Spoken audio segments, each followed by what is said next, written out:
The craziest things Omarosa has said about Donald Trump since leaving the White House. In December 2017, Omarosa had quite the dramatic exit from the White House, with reports surfacing that she did not leave her job as communications director for the Office of Public Liaison quietly.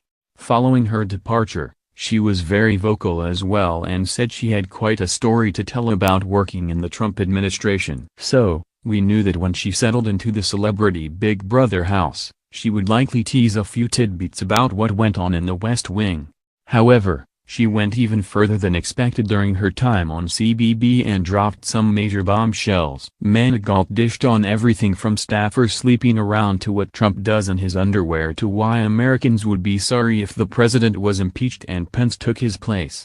Here are the craziest things Manigault has said about Trump and working at 1600 Pennsylvania Avenue. She compared the White House to a plantation. Of course, everyone expected Manigault to address her infamous White House exit, and she delivered by comparing it to being freed off a plantation. The reality TV star still maintains that she was not fired, but resigned, and said she felt this after leaving. "Oh, freedom. I've been emancipated. I feel like I just got freed off a plantation." Trump tweets in his underwear. Another popular subject that people always want to talk about is the president's tweets and why there is no one advising or monitoring what he puts on social media. To everyone's surprise, Manigault revealed that there is a Facebook and Twitter rep on staff. But she was told that person can't really do their job because Trump tweets in his underwear at 4 in the morning. The bad tweets happen between 4 in the morning and 6 in the morning. Ain't no one else up there but Melania. What Air Force One is really like on board. Manigault also shared stories about how she enjoyed her time on board Air Force One, but there was one little catch she was surprised about. Air Force One is fun. When you fly, they shut down all air traffic, she explained. But you pay for the food. I got a bill and it was, like, $23, and I was like, I didn't even eat anything, so I called the military aide. I was like, why am I getting a bill? He's like, well, if you even consume the snacks, you get a flat fee. White House staffers are sleeping around. Since she spoke so candidly and really nothing seemed off limits, Real Housewives of Beverly Hills star Brandi Glanville decided to come right out and ask Manigault if slept her way into the Oval Office.